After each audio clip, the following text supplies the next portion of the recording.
the Podical Sons. Welcome back to the best no judgment zone in the world, because neither one of us don't have any law degrees. I'm Marvelous. And I'm not your average Joseph. And we are the Podical Sons. Let's start the show, man. How you feeling today?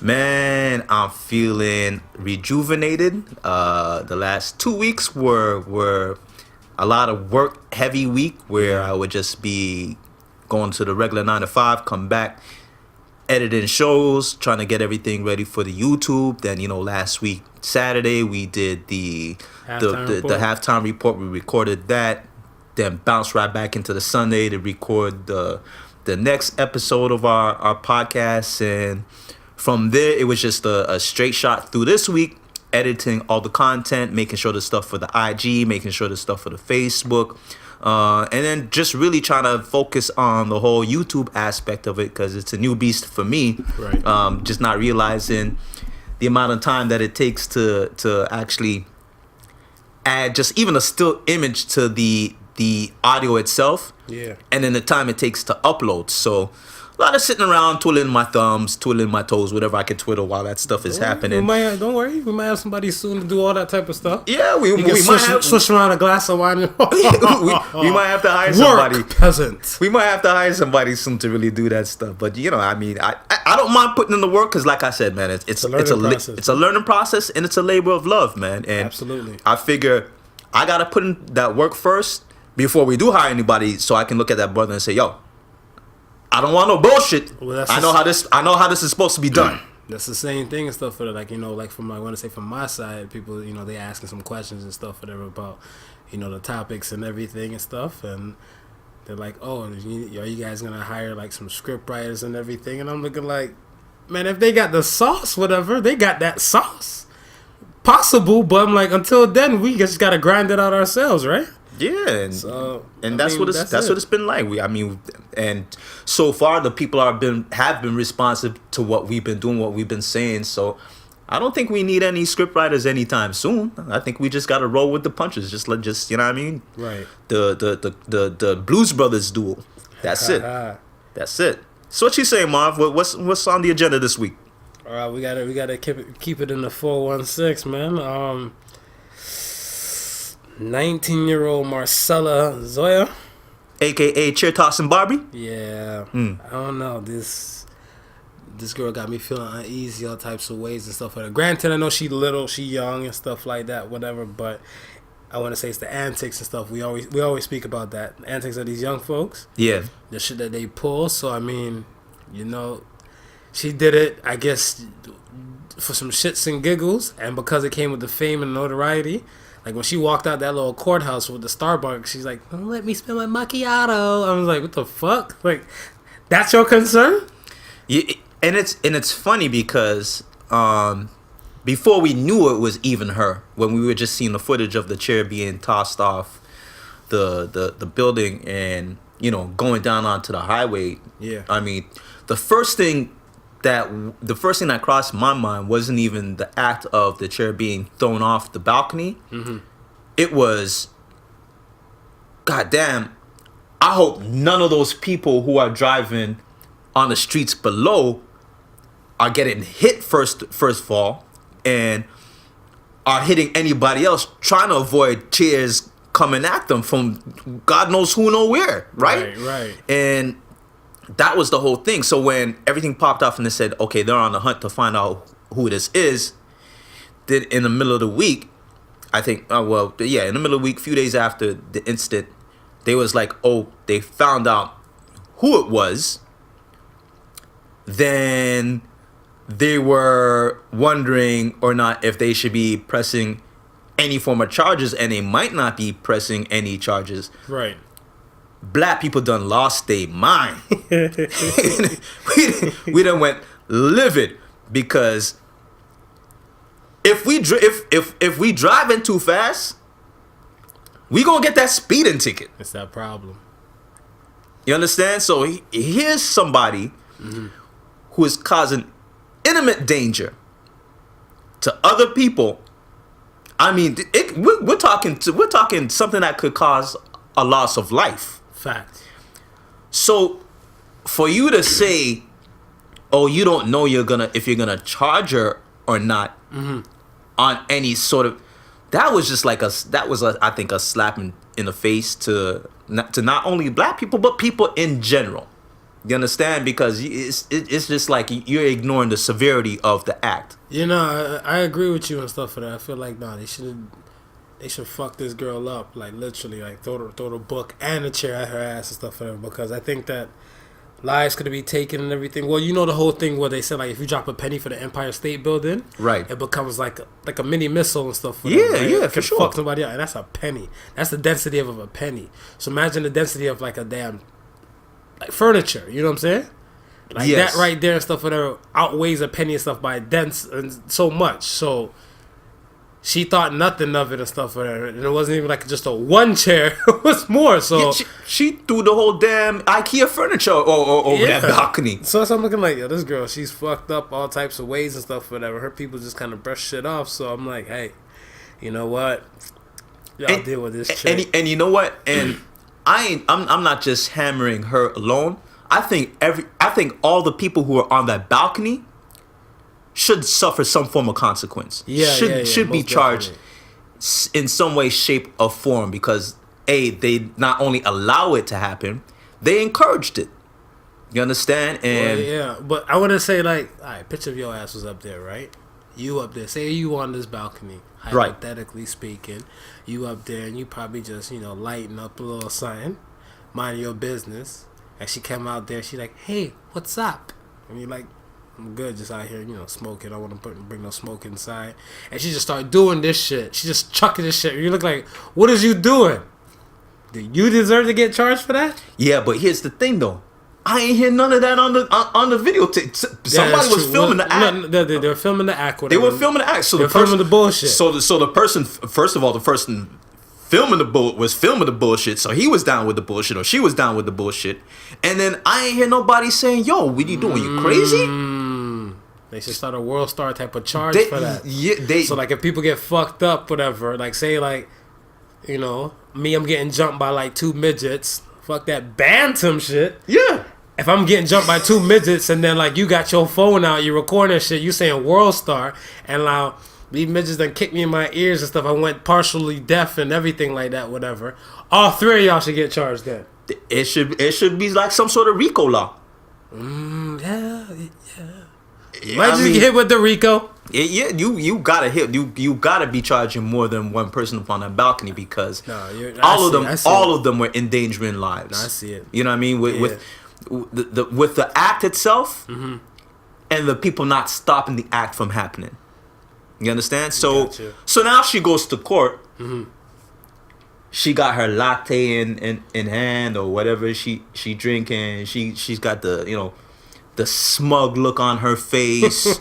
And if I could have slapped her through my TV, I would have slapped her at least 4 or 5 different times. You understand? Yeah, she was unremorseful for what? So every space, shape, or form. She came up that the lawyer was speaking, and see, this is the thing. What I guess I want the viewers and the listeners to kind of understand. A court judge a court judge is different from a trial judge. And what I mean by that is the one who sets the court dates. That judge, that's all they do. They specifically set court dates and and the charges and proceedings and that sort of thing. Okay. The trial judge is someone that's totally different. You understand? So where she can be able to maybe, or the lawyer may be able to manipulate the court order judge, as far as what charges should be laid, what charges should not be laid. They're hoping that this doesn't go to trial. You understand? Gotcha. They're gonna try to make every step to prevent this from going to trial. Right. Because the trial judge will eat that soul alive. He gonna look at the facts, right? Right. He's gonna look at the law itself, and she's going to be judged according to the law. Gotcha. You get what I'm saying? No, I get you. So if they settle out of court, right, it might be easier for her. She might get a sentence of a lesser degree. Mm-hmm. Whereas a trial judge, seeing how she was behaving during the court order proceedings, might be like, nah, hell nah. They gonna rotisserie her ass? I'ma smack you with this law book. That's what I'm saying. Okay, I get it now. I get it. Because, like, when I'm hearing, like, some shit, like, just pushing off. Remember, I'm new to this Canadian judicial shit, right? Me being that American raised dude. So, I'm new to it. But I'm glad you broke it down and stuff for the listeners and stuff as well. Because I'm thinking, like, she got away kind of light, but I get it. I see it now. Yeah, because, I mean, in that stages, you don't know who the lawyer's friends with. So, you know what I mean? Or the family is friends with. You know what I mean? They might be saying, all right, listen. Very true. I might be able to pull strings at this level right here, but you better hope it don't go to trial. Yeah. Because if it go to trial, it might not turn out the way that you expecting it to turn out. Gotcha. Earlier this week, Riya Rajkumar, 11-year-old little girl, lost her life through the hands of her father. Yeah, on her birthday too. May that poor girl's soul rest in peace, man. Yeah, you know, I'm always sad that when little kids, you know, pass, it always hits me in the feels and stuff, whatever. Because, you know, we're supposed to be protecting these children out here. Yeah, and everything. And for the fact that it matters that her father, her partial creator, took her life. That's just disgusting to me. But I mean, and even the after the fact, he's starting to hear like this, like stories come out, even for the reason. I mean, you're beefing with the mom. How could you look at your own child and say, you know, I mean, this is gonna be my form of revenge? Like, yeah, but I realized something like years ago and stuff that people look at children different though, right? Yeah. Like, I mean, if we look at like on a general, like for parental level, some people, they look at their kids as paychecks. Right? Some people and stuff just have kids to get that welfare money or to get that child support money or something like that, whatever. Some people look at their kids and stuff like this is a second chance at life for them. You know? Yeah. Like, you know, certain things and stuff that they couldn't do and stuff, and hopefully with the given opportunity that their kid can strive and, you know, be greater than they were, right? So I mean, it's a parental type of dance. Right. But I mean, clearly you see his parental side and stuff, whatever, that, like, you know, the little girl didn't really mean too much to him and everything. And I hate the fact that they, excuse me, not to use the word hate is a strong ass word, whatever, but I don't like the fact that when people try to pawn off like he had a mental illness and stuff like that, whatever, to do that with him. Like, no, any person that's willing to take away a child's life, not even just their own, is a sick in the head person. Yes. Right? Because usually in a case like that, they usually take their own life after. You know what I mean? They might should start with their life first. They should start with their life first. Like, you know, to this day. If they're going to do anything, you know what I mean? Hopefully they would never have to get to that. But why? Yeah. Why would you want to take? I mean, 11 years old, man. Yeah. She's having her dreams of what she wants to be when she grows up. Exactly, man. So, you know, heart out to her. But then Amber Alerts came out. And when Amber Alerts came out and stuff, whatever. Yeah. You know, me, I looked at it and stuff. I was like, that's not really in my neck of the woods and stuff, whatever. So I looked at the Amber Alert. I didn't take it as no way because Amber Alerts are there for the children. Right. So, like I said, I'm used to it. So if it pops up, it's all good. If it's not in my neck of the woods, or if I know I was nowhere in that vicinity and everything like whatever, I couldn't be no help anyway. Yeah. But, you know, keep an eye out, whatever, right? That's what it's for. Right. So some people did respond, some people didn't respond. I think it's the negative feedback from people saying, like, why are they sending out Amber Alerts and stuff like this at this time? Like, the fuck? That's the part that had me confused. How you felt about that? Yeah, I mean, I seen that one chick and stuff for that like social media kind of like ripped apart. She's like, why would they send it this time and stuff and everything? Granted, you know, the little girl, like, she was from, you know, East Indian descent, and the woman who made that comment and stuff whatever was Caucasian. So I don't know if it was like a racial type of thing. I felt like if it was like a, you know, blue-eyed, blonde-haired little girl missing in action, I don't think her response would have been with that kind of energy. You know what I'm saying? That's just me. Well, okay. Here's the thing with me, because I got the Amber Alert, right? But I was halfway in my bed sleeping. Right. You understand? It came in late. So I looked at it, and at that point I realized I'm in my bed. There's nothing I can do. You understand? Right. So then I just put my phone down, and I ignored it. And the funny thing is, if me being partially awake is even why I looked at the phone, because I get alerts that I don't check till the morning, because I'm just not up to notice the alert. You get what I'm saying? Old man Boogie, man. You're off in that bed nice and early now, right? Yeah, so now I'm saying, listen, if you feel that you don't want to get an alert, an Amber Alert, at 3 a.m. in the morning, right? Why is your phone on at 3 a.m. in the morning? Because anything could be coming in. You understand? Not just an Amber Alert. Right?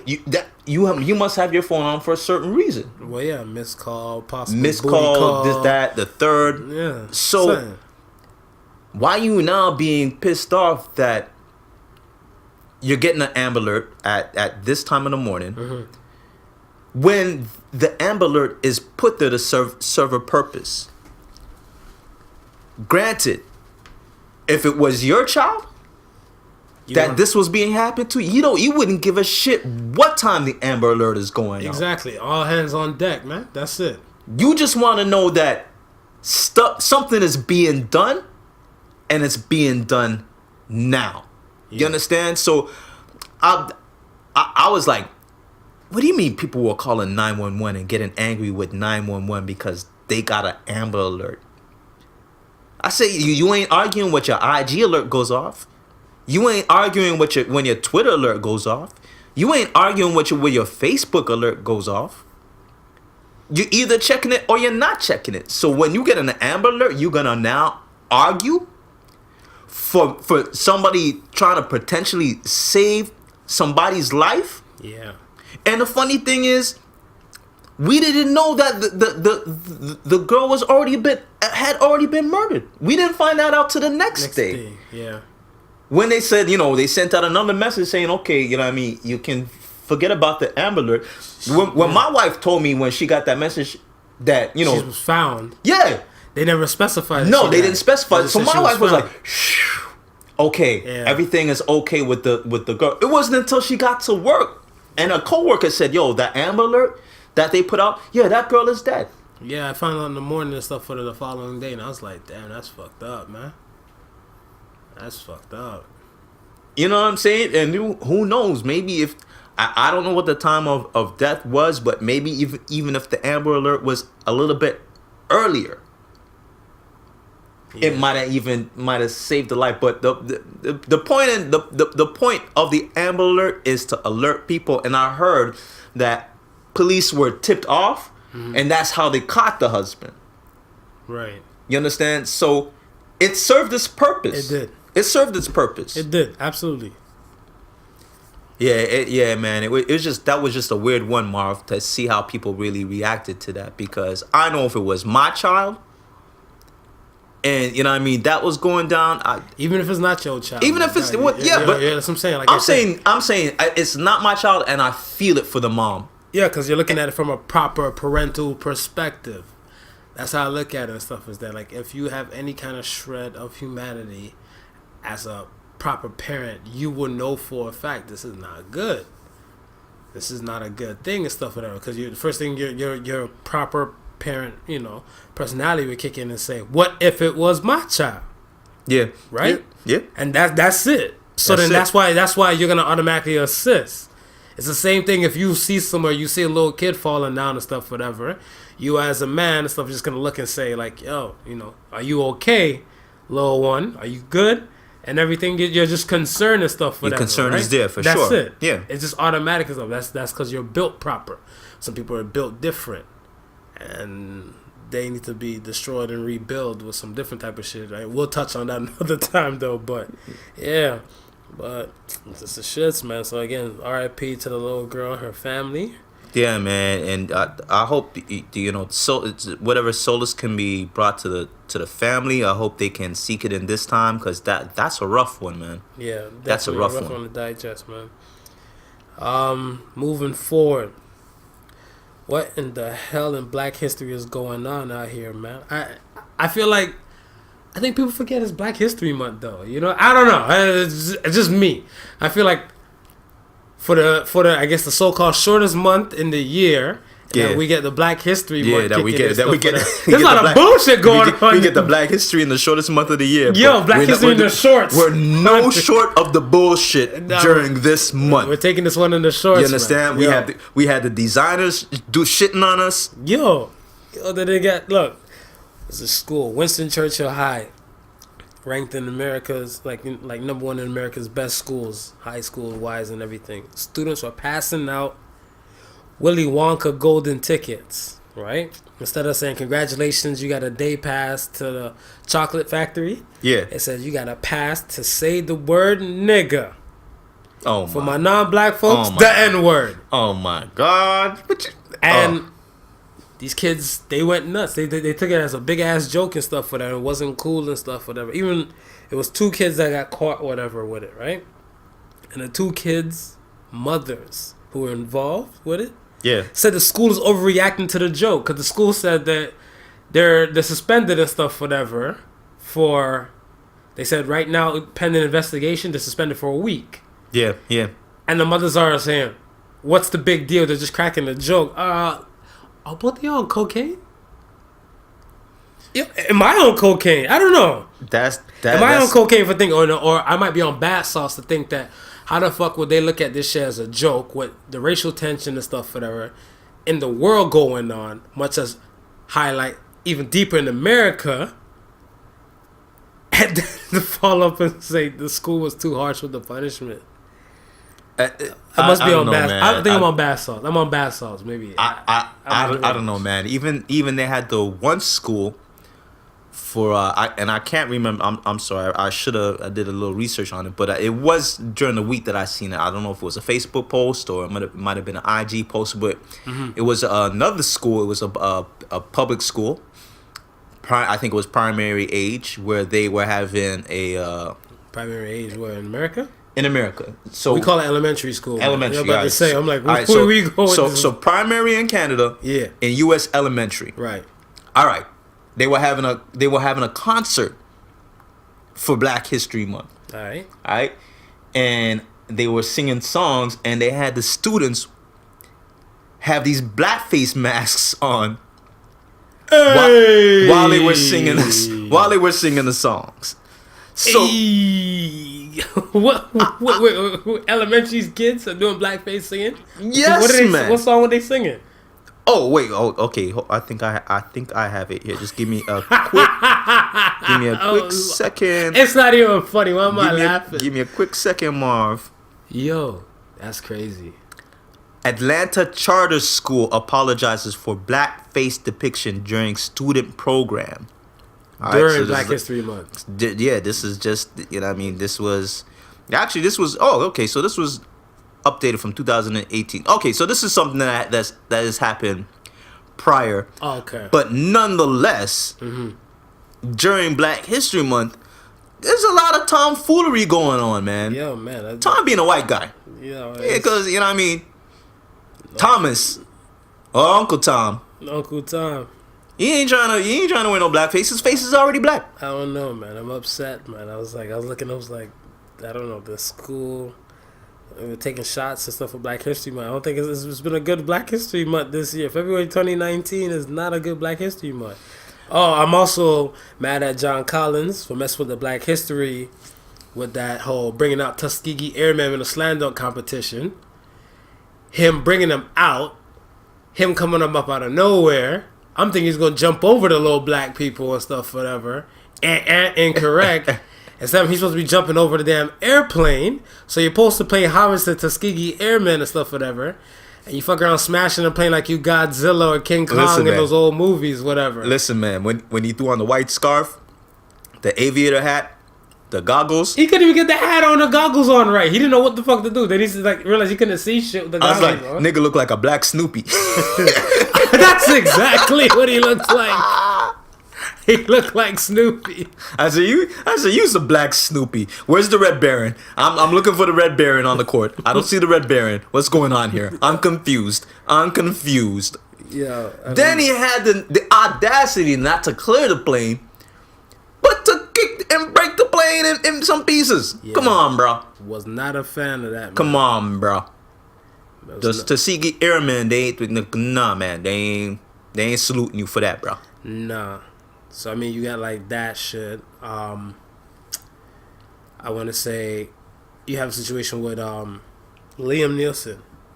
Liam Neeson. This has been going on for a few weeks now, right? Yeah, so Liam Neeson, I was waiting to hear some other shit with her, but, like, recently this week he had I think, was it Valentine's? No. Sorry, I think it was like the 12th or something. Or sometime this week he sat down with Robin from Good Morning America. Okay. And when he sat down with Robin, he's trying to explain the story and stuff, whatever, right? Right. And he was just saying that a female, when he was in his 20s, a female friend of his and stuff, whatever, says she got raped by a black guy. Yeah. And for him to say he's going to run around, he said he just wanted to walk around in a predominantly black neighborhood or area and look and start some shit, so any black guy says something to him, he'll gonna kill the black bastards. Those was his words. Kill. You're lucky he didn't do that and get his ass beat. That's that, because that could have most likely would have been happening. Fact. But then my issue and stuff with the whole situation with him saying it and stuff, whatever, is that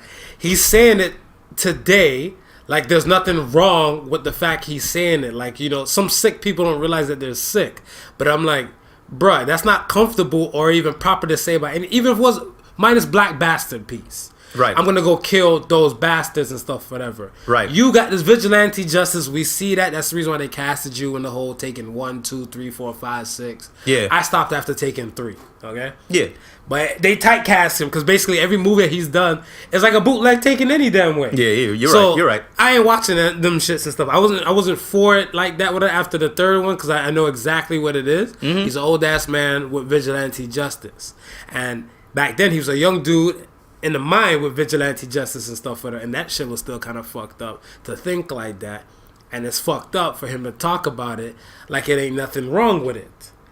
And that's the part that pissed me off. Man, so that's what I'm saying. Like, is he racist or is he just wrong? I feel like he's more just wrong than he is racist. I think he's more just wrong than being racist. But I mean, here's my whole take on what we see happening today. Mm-hmm. I think everything. What's happening in the media, people are taking it as a selling point, whether it's good or bad. Yeah. To them, it's a selling point. Like I made the comment about the designers Gucci, Montclair, Prada with the whole blackface. They know the shit is wrong, but at the same time, they know that wrong is gonna be talked about. Fair. It's gonna be talked about 100, 1,000s, millions of times, and in that space of it being talked about, mm-hmm. their name is being mentioned. You understand? I remember telling you about the little Walmart having the little section of the Black History T-shirts, where kudos for you supporting Black History Month, but I know when the month is over, you're gonna take those T-shirts out, right, and we ain't never gonna see them again. You understand? Right. So here comes Liam Neeson, mm-hmm. right? And what's happening underneath all of this? Well, dude's about to put out a movie. Right. You understand? So on tour where he should be, you know, the media tour where he should be promoting this movie, we all know everybody tired of his ass from being taken. We all not being taken no more. That's what I'm saying. We all stopped the take. We're all not being taken no more. So what's gonna happen? What are you gonna try to do? You gotta try and drum up something, whether it's controversy or this, that, and the third. So you know. Oh, so what you're saying and stuff is that's part of the reason why. This is what I'm thinking. This is what I'm thinking why he's doing this, and I, you know, this is my belief that why it's being done. Only it had a reverse effect to what they were trying to do. You understand? Because he was trying to make it seem like This is the reason why I got casted for this role. I know I used to have these feelings, but now that I'm older, I've been around. I've been amongst black people. I work with black people. I no longer feel this way, but I did at one point. So it almost all right. It almost feels to me he almost tried to use that as like a growth and development moment. You understand what I'm saying? Okay. But the way how he did it, or the way how he was trying to do it, nah, we wasn't having that, son. Nah. It seems. I think they got him on a live thing, whatever, right? Yeah. They got him on a live type of thing. But if it was like an interview type of thing, I'm pretty sure like publicists, people would have probably shut that shit down. Yeah, of course. They would have shut it down. They'd have kind of honed it down like, hi. Can we not, play that piece? But because it was kind of a little red carpet kind of live action and shit like that, his ass is grass. And like I said, I'm not fucking with it like that, whatever. For his movie premiere, they canceled the red carpet. Well, yeah, there's a backlash. Right, because they didn't want, because reporters could ask you anything on the red carpet. So they canceled that, right? Yeah. I think, I don't know, I think it was it New York that actually, one of the states actually canceled the premiere. You know what I mean? So not only did they, they said they're not allowing the red carpet event to happen. Right. They just say, yo, we're not premiering it at all, because now the backlash was getting super heavy. Jeez, I don't know, man. Look, man, we only got a few more weeks to go in Black History Month. Can we survive these weeks? Can we not have any more racial comments, racial tensions, and let's just try enjoy whatever accomplishments? Because I'm thinking now this shit is starting to overshine the accomplishments of the black people that we only seem to honor this month. We not getting shine, we getting shitted on, man. It's all good, man. I don't know. Leave my vocal skills in check for you.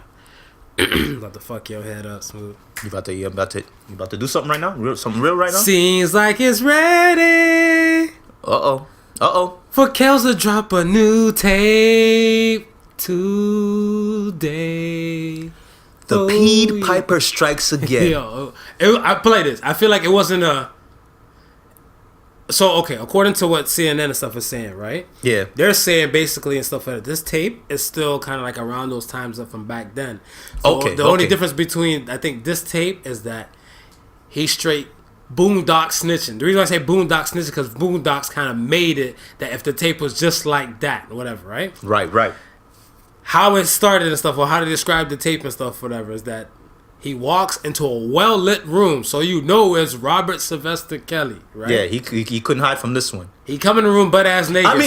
I mean, not like he didn't put his face in the camera of the last one. Exactly, right? You know what I'm saying? I'm like, as I said, Sparkle's family and stuff, where they say that it wasn't their niece, whatever, I'm like, they're full of shit.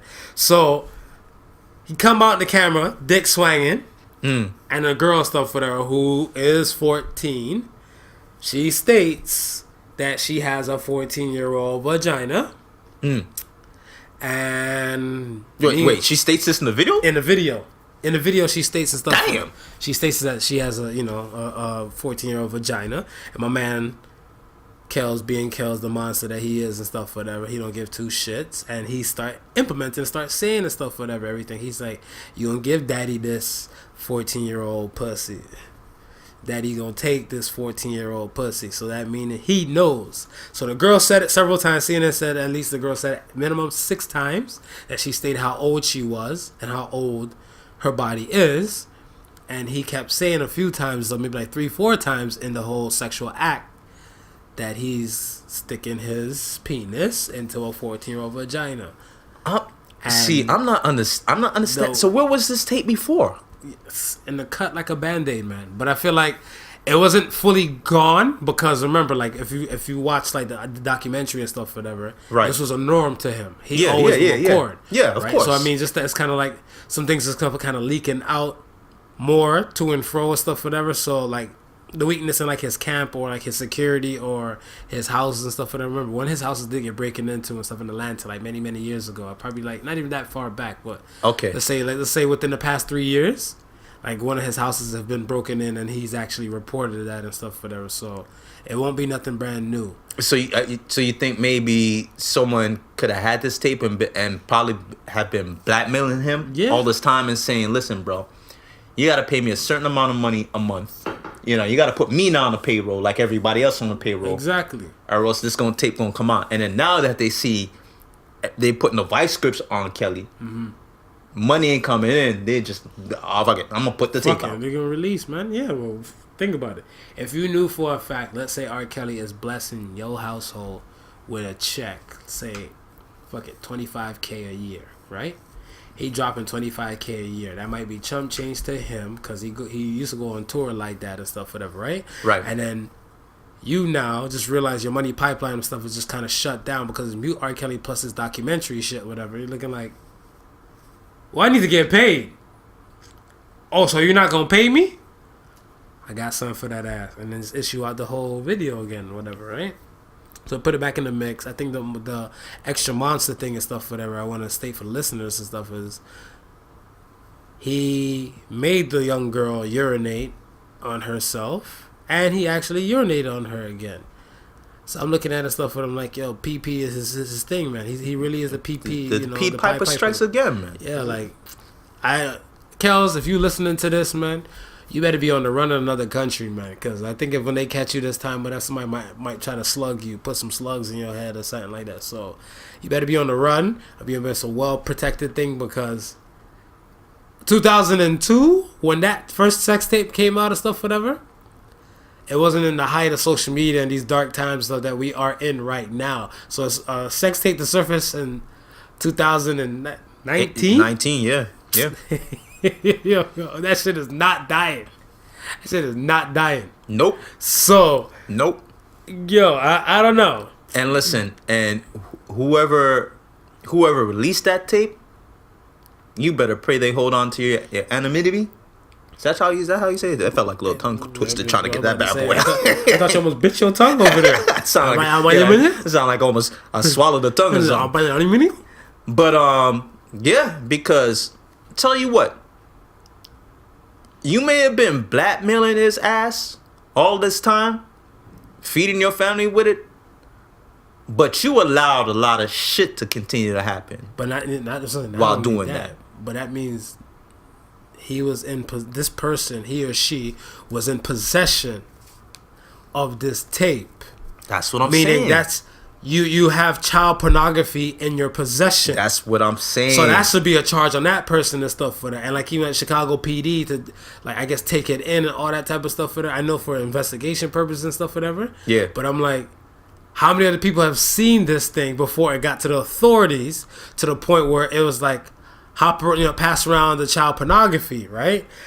That's the part that's fucked up, whatever. The only part that I like and stuff about this shit is that now in 2019 compared to like 2002, we got memes to chase this bitch. So I just can't wait to see some of these memes. I'm waiting for it. They're going to be wild. They're going to be reckless, just like the man himself. I remember like years ago, I can't remember what movie I went to go watch and stuff, whatever. No, excuse me, I'm tripping. A few months ago, so I went to go watch a movie and everything like that, whatever. And I'm in the washroom and in the movie theater and stuff after the movies. And one dude, he was at the urinal, like at the other end, guy code, man. Guy code, yeah.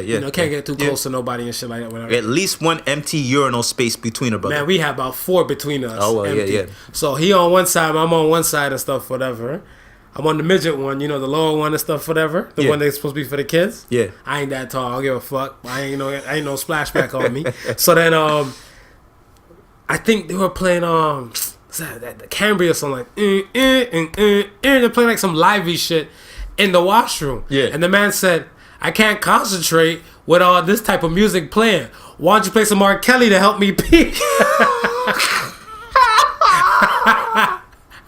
And me personally, I don't like when nobody talking when I got my dick in my hand and they got their dick in their hand. But I die laughing and stuff when the man said. I was like, this is true though, It will help the urine a little flow a little bit.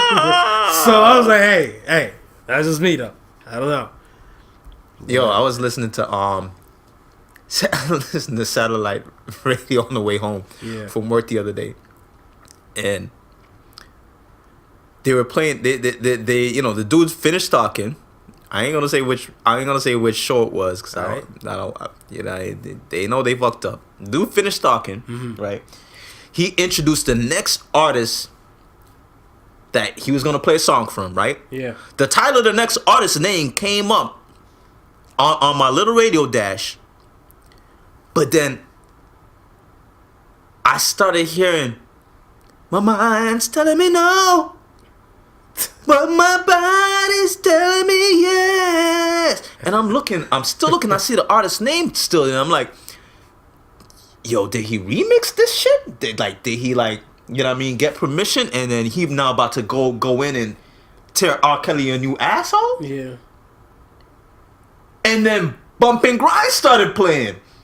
And then when I looked, the name said R. Kelly, and I said, oh shit, someone had programming done fucked up. Mm-hmm. Because I need to be on a mute mode. yeah, he's supposed to be on a mute mode right now. And the entire song played. I was like, yo, ain't nobody gonna realize that the song's still playing. So me now, I got pissed off. I just changed the dial. You know what I mean? I found a new satellite radio station to listen to. And yeah. Yo, there was a video online and shit, whatever. And I guess it's the Bump and Grind remix. Cause it's with the slow one. Like, I don't see nothing wrong. The dude remixed it. He's like, I don't see nothing wrong. Praising the little Jesus Christ. I was like, yo.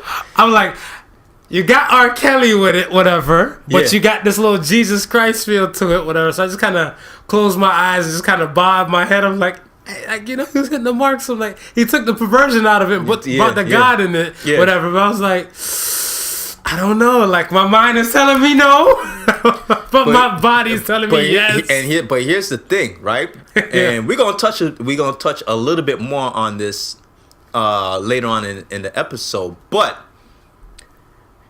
in order for dude to do that, R. Kelly getting some piece of change from that.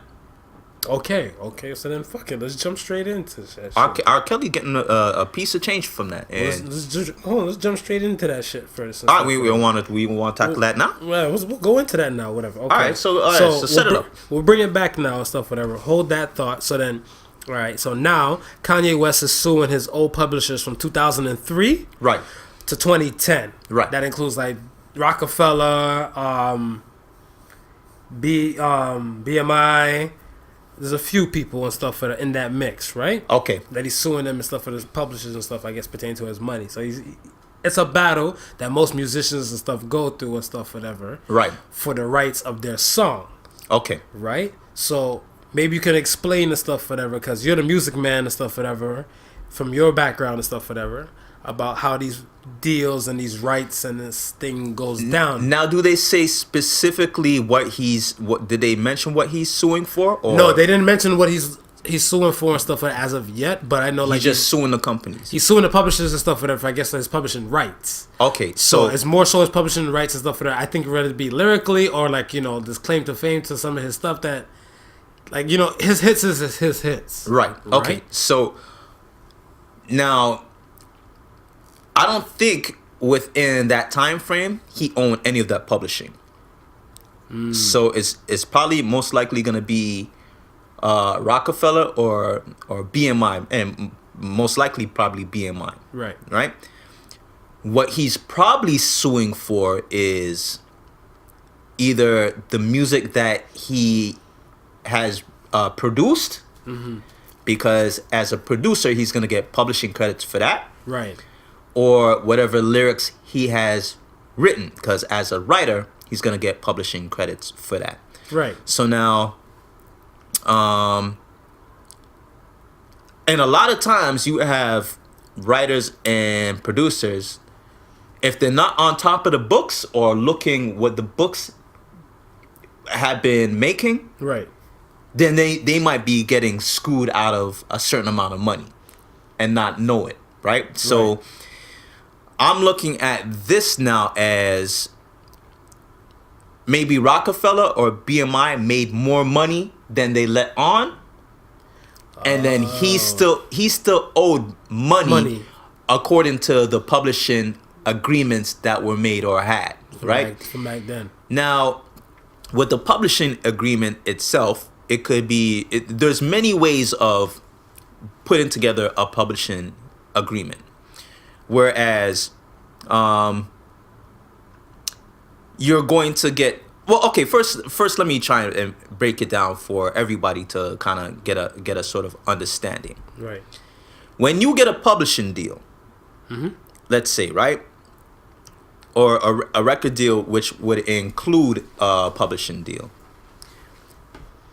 and the record deal that you sign for maybe the first album, they're giving you $250,000. Okay. Now that $250,000 is to take care of your living expenses, the recording of the actual record itself. Yeah.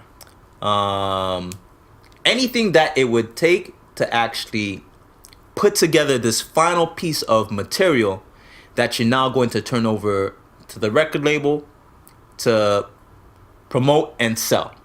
Okay? So with this $250,000, if you're as the artist, if you're a writer, if you're part of the writing team or if you're part of the production team, you're going to be allotted a certain percentage of the publishing deal. So let's say it might work out to being out of a 100% piece of pie. As a writer or a producer, you might get 5% of that pie of every album that's sold. Right? Okay.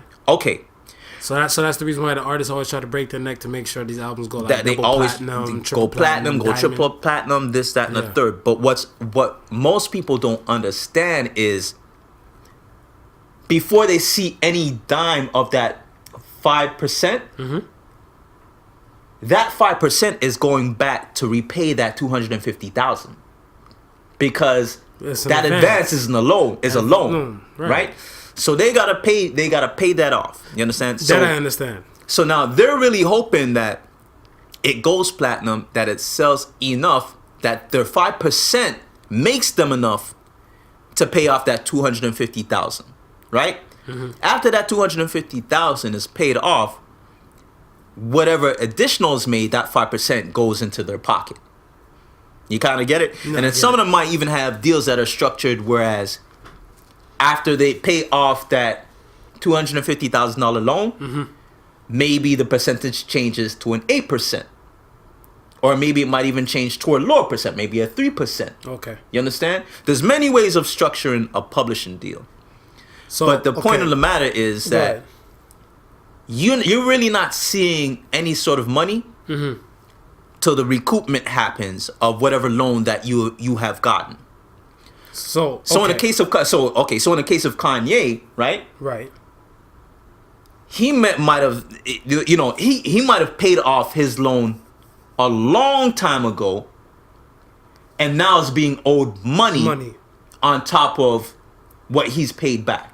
You understand? So this could be what he's suing for. So like I said, my thing and stuff is that if I want to become a rapper, whatever, right? Right. I want to become a rapper and stuff, whatever, but I want to use a Biggie line and stuff, whatever, right? Like the M to the is H phenomenal and stuff, whatever. Like, those are my initials.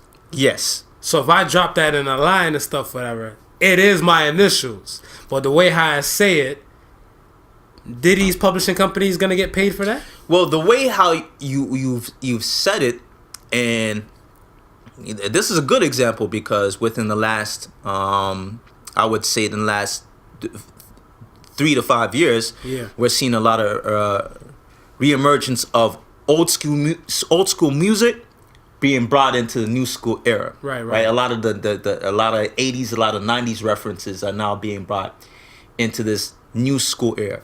Well, yeah, like that's what I'm saying. Like that's why I use Diddy because Diddy was originated with that. Okay, so part of what's being brought forth, and it's not just the music itself, but again, lyrics. Right. You know what I mean? So then there might be a reference of a line, this, that, and the third. But guess what? The publishing company owns the lyrics. So a lot of times when we're hearing these new cats saying something that might be taken as a reference from a previous song, they have to pay for that. They have to pay the publishing company who owns that. So you would have to pay a Puffy or Bad Boy if you wanted to use that Biggie line.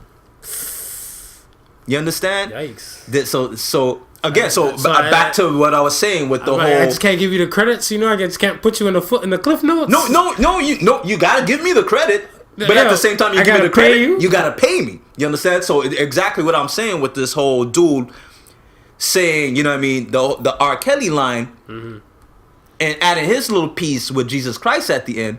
He still gotta pay the R. Kelly. Well, it may not be going directly to R. Kelly. Well, yeah. R. Kelly's gonna get a piece because he was the writer. So his lawyer fee gonna be paid off, man. You know how much samples and stuff from R. Kelly is? They're going out there. Well, every day that's happening. So this is what's happening. This is why when you say mute R. Kelly, mute R. Kelly is one thing, but there's a lot of songs out there that are not being muted that he actually wrote. So he's getting publishing. Oh, he's getting paid from that. Yeah. You understand? A lot of B2K joints, a lot of that the Michael Jackson song. You Are Not Alone. You Are Not Alone. If that's still being played somewhere, R. Kelly's seeing money from that as a writer. Bro, I heard that shit last summer, man. Well, I heard it on the radio last summer. He's still getting paid for that as a writer, and there's many songs out there that he wrote. Come on, you know that song's nice with it though. Yeah. Another day is gone. Dude, listen, man. Yo, that's a hit. I that was one of my favorite Michael Jackson songs. That's what I'm saying. Kels. And Kels wrote that. I didn't even know Kels wrote that till all the controversy started popping off. Yeah. Tell you the truth. Okay.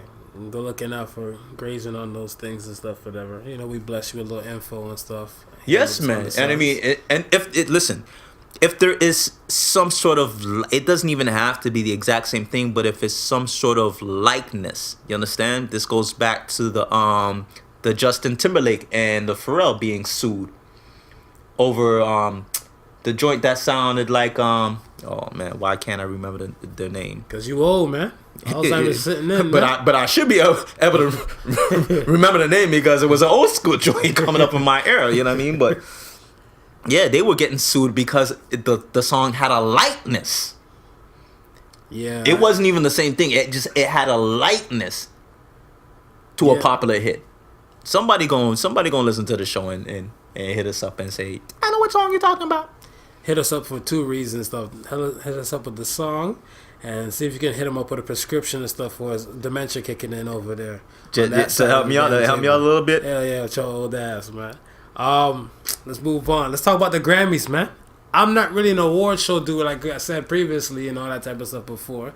You know, I watch my porn award, my video game awards, and everything and stuff, whatever. But I kind of figured that these Grammys and stuff right here, would have had a lot to say, especially because of the Super Bowl backlash, right? Yeah. And the way a lot of people and stuff were feeling and stuff pertaining to that. So I kind of figured something was going to come out. There was this chick named Joy Villa.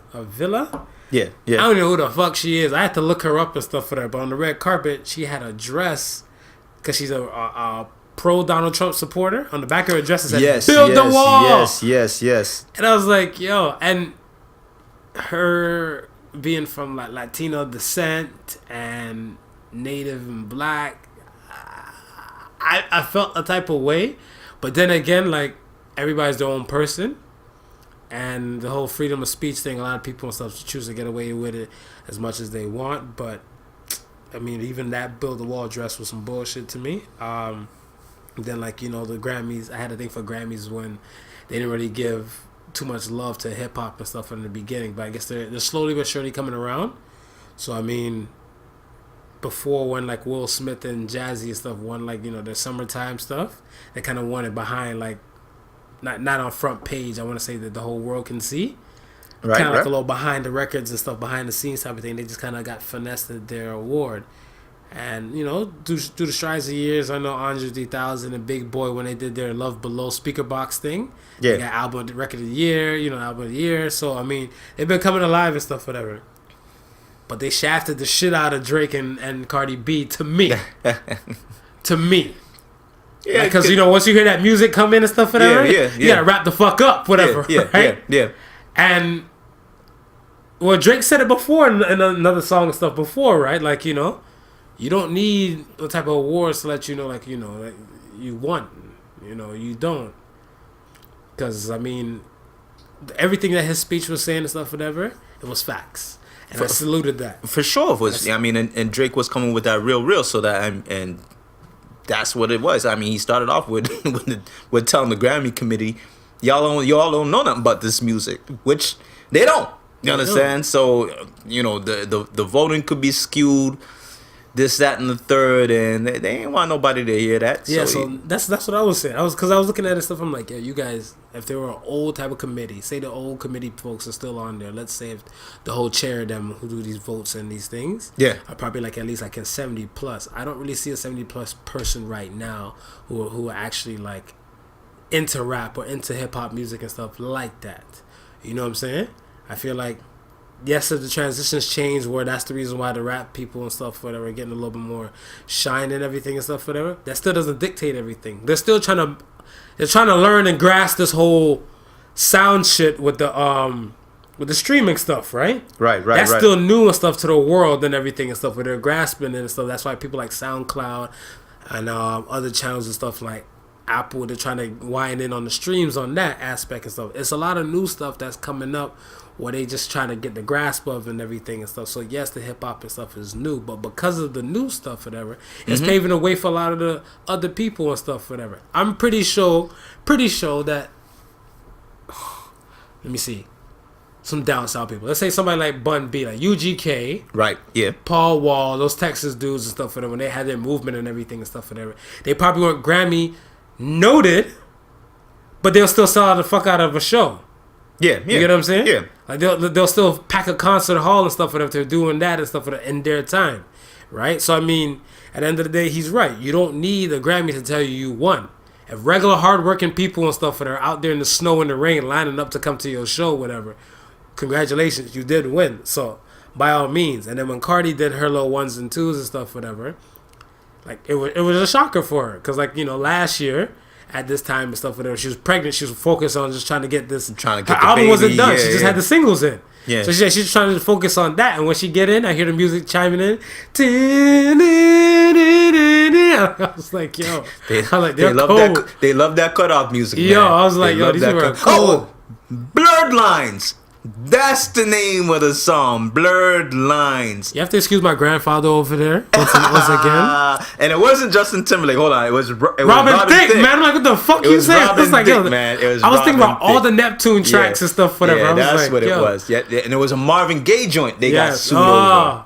It's all coming back to you, fucker. Yeah. It took a minute. It took Grandpa a minute, but I'm here. I'm with you guys. The Podical grandfather's back. All right, Gramps. Shout out to that, whatever. But you feel the same way about with the Grammys and stuff, whatever? Yeah, man. But you know what the funny thing is? I'm no longer really a Grammy watcher. I'll take in the highlights, and that's about it. You know what I mean? After the highlights, I ain't looking at anything else. I feel that. So, yeah, man, I don't know. I want to say salute to the Grammy committee, and hopefully they get better at what they're doing, and please let the people shine and stuff, whatever. You can cut it short for the TV aspect, but I feel like for the TV aspect, it'd be like, for more full, just like go to the Grammys.com. Yeah. For the whole thing and stuff, whatever. Just cut it short. But like to the masses and everything and stuff, it still look kind of shiesty and stuff. Whatever. I took it like that. Took it kind of grimy, like. Got some other shit and stuff, whatever. Let's get to some happier shit. Let me say this. I'm happy. I remember Blurred Lines. That was a happy moment for you, man. That was a happy moment for me. I was gonna get you some ginkgo biloba to stimulate your memory and stuff. I was gonna have to go grab some too. Yeah, but like I'm happy for you, man. Yo, I am not Jamaican born, but I'm from Jamaican descent. Yeah, me too. But me too. I've never been so proud to be a fucking Jamaican until this past week, where shout out to, his name is A. Campbell. He's a Jamaican lotto winner. So he won $158 million in Jamaican dollars. Yeah. Which is equivalent in Canadian dollars and stuff as 1.5 mil. Okay. Right? Okay. Not that much, but you can still live great. Yeah. Still live like a Caesar. Yeah. Especially in Jamaica. Especially in Jamaica. Absolutely. The man collected his check. All black. black everything. He had like a white little plastic overlay over it. Black gloves. Remember the movie Scream? Yeah. He had the Scream mask on. Yeah, the Scream mask. Salute to that man. No one knows that he's fucking light skinned, dark skinned. Total A. Campbell anonymity. is a common ass name. Total and stuff anonymity. for See, I can say perfect for a brother who can cover himself. Yo, that what the fuck? That boy's living great. Tony and Tiger won't even acknowledge that shit. This man was fully masked up, covered up, and all the above, whatever. I love that guy, first and foremost, whatever. You know, you ever see, like, you know, sometimes when somebody put a great idea out, whatever, and then you might look at it and stuff like, but you could have did so much more, like, you know, but wait, there's more, you know? Like There's an infomercial more. and shit. Yeah. A lady last year and stuff in June 2018, she won, but she wore an emoji mask, right? So she won an emoji mask. Her name was like N Gray, you know, first name like first initials N and last name Gray. That's a common name and stuff in Jamaica as well. And she won a little bit more. So I guess that man probably seen her on the news and said like, you know what? I see what you're trying to do with that. You're trying to cover up the face and stuff, whatever. But you could do so much more to that, boo. They don't gotta know who the fuck you really are. And he took it to a whole nother level with the full cover up. His gloves. His gloves. He had to sign the check in gloves though. Wow. Yo. Would you do the same thing? Oh, hell yeah. Listen, man. OLG won't have it though. If I could go in there with like a paper bag and cut out the eyes and just, you know what I mean, I'll be paper bagging it, bro. So okay. So you said paper bag now. So let me say this. Do you blame him for collecting this check like that? No, I don't blame him, man, because listen, you're in a land of good people and you're in a land of not so good people, And the snakes? at the end of the day, you got to protect you and protect your own. So let me ask you this, man. Yes. How would you collect your check? How would you collect your check? Give me your OLG side and then give me your Jamaican Lotto winning side. All right. The Jamaican Lotto winning side, I'm going to get painted up like Homie the Clown. And I'm going to have that little whack-madoodle thing in my hand. And anytime anybody from the Lotto Corp mention me by any form of name that I might be recognizable, I'm going to hit him over the head. Whack! Homie, don't play that. Homie, don't play that. Alright. So On the OLG side now, man, I'ma just go straight up like me and tell everybody, yeah. forget my damn name, forget what I look like, don't bother to call me, contact me, I'm changing everything, my location right now. I'm actually in deal with the Secret Service to see if I can get me a new identity. Screw y'all. Some John Travolta, Nicolas Cage face off. I'm gonna get my face taken off and put on something. This is the last you're gonna see of not your average Joseph. Yo, I don't know. Okay, so let me see. From my side, Jamaican Lotto winning side, I'm gonna do it B.I.G. and stuff, whatever too. I'm gonna do the whole cover up everything and stuff too. I'm gonna sign my check with my left hand. I'm gonna walk in like, you know, the Hunchback of Notre Dame. Yeah, You know, yeah. I don't know, recognize him and walk. So I'm gonna just do a little Quasimodo, little lean with it, rock with it when I walk up to the thing. Yeah, Hold yeah. the check, make some weird sound like yay, yay, and then I'm gonna slide off. All right, yeah. On my yeah. OLG side, whatever, they say you got like a year to collect the ticket and stuff, right? Yeah. I'm gonna grow the world's biggest Taliban type beard on the planet. Okay. Yo, I'm gonna put on like hell of a pound and weight and everything. I'm gonna look different. Incognito? Just for it, man. Incognito. Man. Just for they're gonna collect the check. And as soon as I'm done and stuff with her, I'm stepping out, going straight to like the little barber. This is my final trip to that old barber. That old barber. You gotta get a new barber now. You gonna hit him off with a big tip? I'm gonna hit both of them off with a big tip at the barbershop and stuff, whatever. Yeah. I'm gonna bless them and be like, yo, you know what? You know. You ain't never gonna see my ass Yeah, again. yeah. It's been swell. Oh, the hell well. I'm out. And then, slide off and stuff, whatever, ride off in the damn sunset because y'all ain't seeing me and stuff. I'm going to keep my phone number, though. I'm going to tell you that. You keep your phone number? The reason I'm going to keep my phone number and stuff, whatever, just to check the asshole messages and stuff, whatever. Because, you got to have people and stuff with the nonsense. They could be like, hey, remember I held the water button down for you when we're in third grade? While you drank water? While you drank water? Hit me up, man. Just want to see how you do.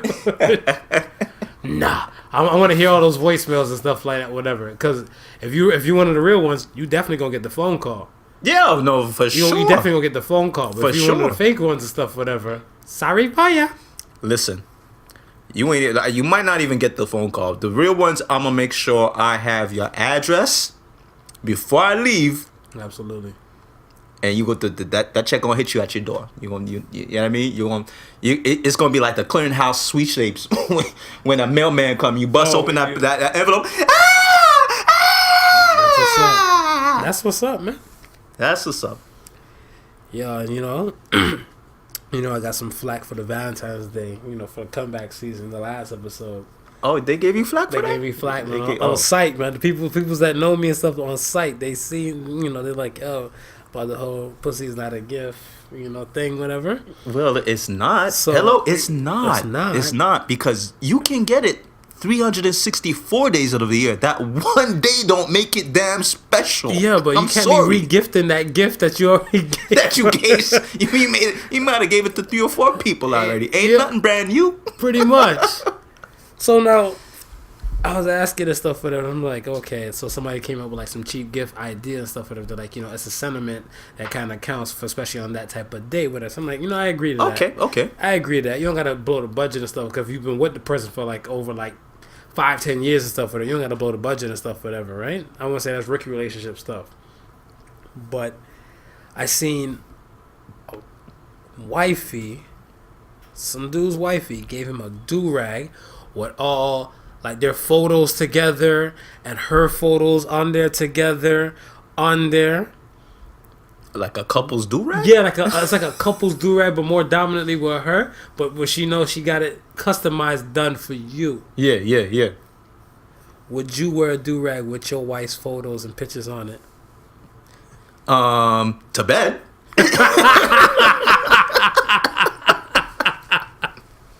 Shit, it worked like a regular do-rag. It worked like a regular. If you're gonna keep the waves straight, it's a better one because with the do-rags and these whole wave gamers, shout out, salute to the top waver dudes and stuff out there. Yeah, but it's the satin one, so it works better and stuff, whatever, than the regular one or whatever. Right. So she went the extra mile to get the photos and all that type of stuff done up on it, BIG, and it's satin now, whatever, right? It's like damn near mint. So I'm saying you rock it to bed and everything like whatever. But would you? So you said you would. Yeah, to bed. So okay, because she know you just rocking it to bed and stuff whatever. What if now Valentine's Day she bless you with this, your birthday she bless you with a photo covered thong, but you wearing it just to bed. You wearing it just to bed. You all right with that too? Listen, the photo covered thong is gonna work like just any other underwear because ain't nobody seen it underneath my jeans, my joggers, my shorts. You know what I mean? I'm not one of them low riser cats that wear their pants low, so you gonna get a peek of it. So you can spot good. the thong. I'm good. I was like, yo, I'm gonna be bossy and flossy. Yo, but no, for real though, because I'm looking at stuff. I'm like, yo, all right. This might open up some floodgates and stuff for them. Because one, damn if you do, damn if you don't, right? So if you don't rock it, whatever, like, oh, it's a sentiment. What's wrong with wearing a picture of me on you and everything? It's not like it's a tattoo. I feel like it might breed World War III and stuff, whatever. It can go the wrong way if you don't. So I feel like you have no choice but to just take that gift. Yeah. And if you're not a fan of the productions and stuff, whatever. Yeah. Kind of make it go from like on top of the dresser to like behind the dresser within a matter of 2-3 weeks. Well, listen, man. Listen. Because I know the slack that you'll get for not wearing it. Mm-hmm. I'm aware. Oh, honey, this is. I'm gonna put it on right now, and I'm gonna put it on while I'm in the house. I'll wear it around in the house. Right. by the time I hit 99 time, it'll be on my head. But when I'm ready to go out the door, oh, this is the best wave cap ever. It worked perfect. Look at the waves. Take out the wave cap, brush the waves 2 times. All right, I'm out the door. Andre, gone. I feel that. Yeah, 'cause I don't know. I don't know if you can, be like, the brothers who wear the wave caps out in the street. I don't know if you can wear that one. You know what I mean? Yeah, you might be asking to get some serious clown ass in. I don't know if you forget the clown ass and stuff. Whatever. Say these dudes got like a side piece. I picture they have a side piece and stuff, whatever, right? And they got their side piece and stuff popping off and everything, and like, like sometimes like this. Me personally, I'm the type of dude and stuff, whatever. I ain't no waver, but I'll brush my hair like fresh out the shower and everything like that. Yeah. I'm ready to go to work, and I have my do-rag on. And since I know I'm gonna go, hop out, throw a hat on and everything, I'll just keep it on until I'm ready to be in like work or something like that, whatever, right? Yeah. And I'll pop everything off. So, but my do-rag black, so I got nothing to worry and stuff, whatever. I'm like, however, what if I get too lax and stuff, whatever, and then forget and and go out to the spot? Now, some dudes, if you have a side chick and they leave their house just like that and everything like that, or some other chick and stuff, try to talk to them and everything like that, be like, nah, boo. She's on your head. She's on your mind. She's on your dome all the time. I got one better. What's up? What if your boo is somebody else's side chick? Oh! And you out there and do be laughing. You like, what's so funny? Nothing. Nothing. Oh, that's crucial. I see we think about the same things. Yeah.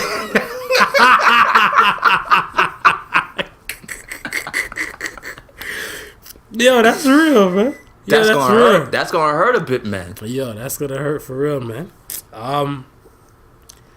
So I dabbled into moving forward and stuff like that. I dabbled into the whole Gillette so-called controversial commercial and stuff, whatever.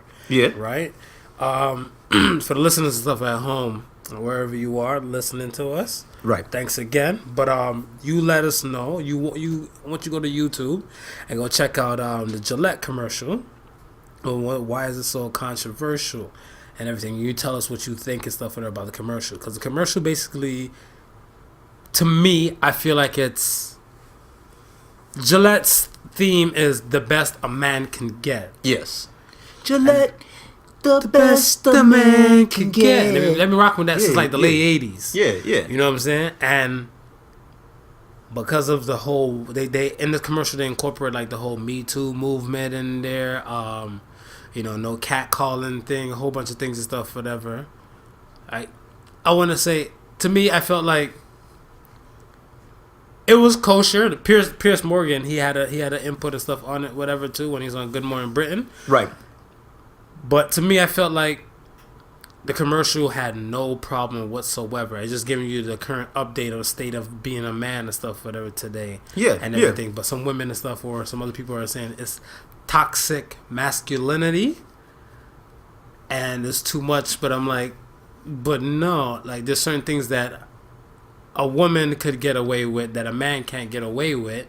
And most of the time, men, especially nowadays and stuff with the whole Me Too movement and stuff, whatever, we're getting crucified and lynched and stuff into a witch hunt for like an event like that, or men are the more bulliers than women and everything, and which is not true, because I feel like women say more words that kind of cut you down a lot more and stuff, whatever, Oh yeah, women got like, some stuff that'll stab you like a knife. Yeah, like I feel like a man might call a woman and stuff, whatever, like a bitch at like different volumes and stuff, whatever. Like level 3, like bitch. Level 7, bitch.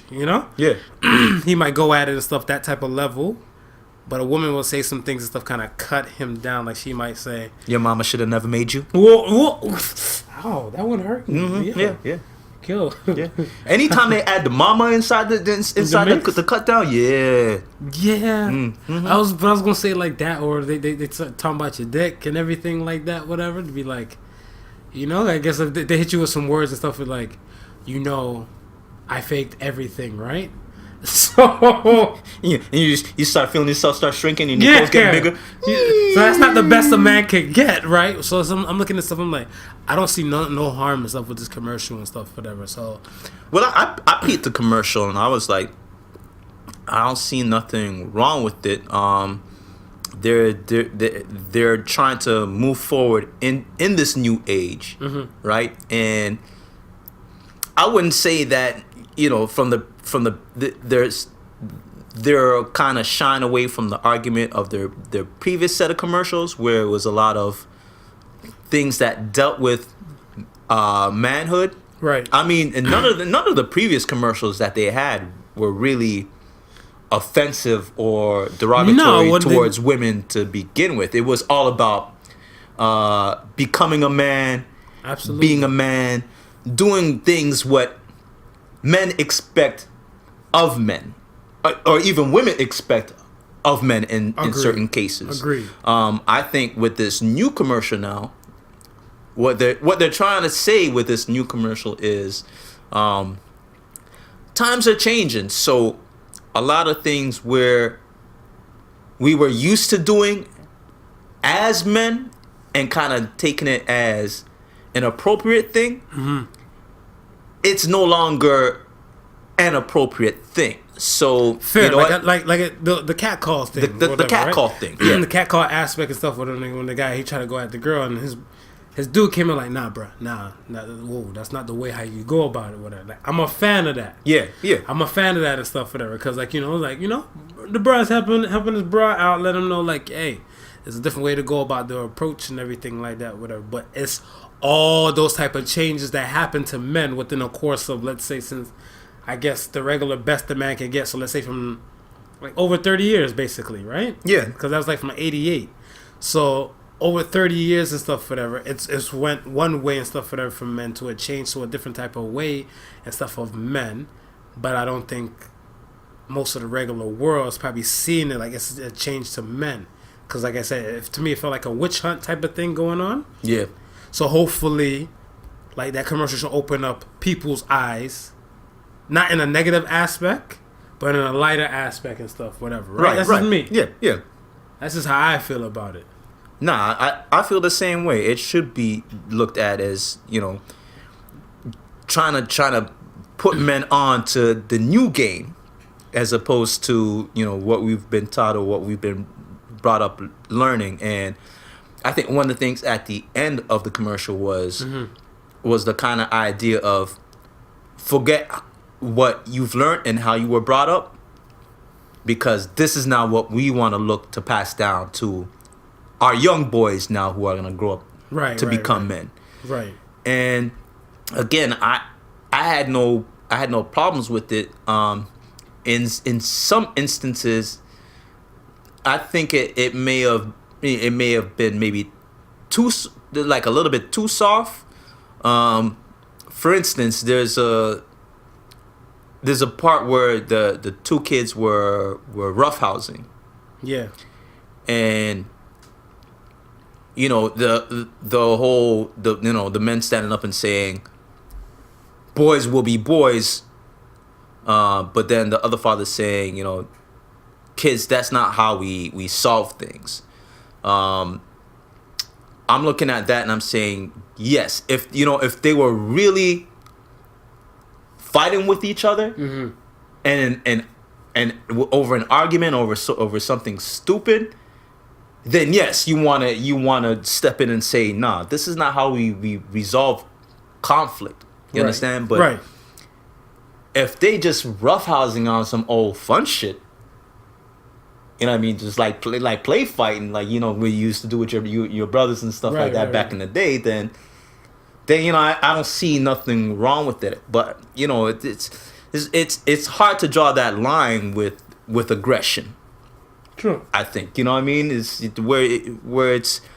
I grew up roughhousing with my friends. You know what I mean? We knock each other, but we still friends at the end of the day. We smiling and we cracking jokes at the end. Yeah, that's something like it's just part of roughhousing and stuff, whatever, right? I mean, I think a lot of people and stuff, whatever, or I feel like most of the time it's normally the opposite sex, where there's some women who are conscientious about raising little boys or whatever, right? Because you have the situation where you're telling a boy, big boys don't cry. So if you're telling this boy that when he's younger and stuff like that, whatever, could you imagine what kind of adult he might be when he becomes an adult? Yeah. Right? And then if he's in a relationship with a woman now, and she's like, you lack emotions or you don't show emotions and stuff, whatever. When you came from a world where they told you big boys don't cry, and it's soft to look, to show emotions and everything and stuff, whatever. Like, it has an effect, right? Right. So, I mean, it's rough to how we could raise our young men and stuff, our little boys to grown men and stuff. These things have a systemic effect, but hopefully, it'd be across maybe they should have something. Well, there was something universal across the board but now times have changed. So maybe hopefully we can kind of start to hone in what they like as an average to like a young boy, right? And it's funny because a lot of things where we may have grown up being considered gentleman-like. Yeah. It almost becomes in between the crosshairs and stuff like that. For example, I'm a type of dude that would like to compliment.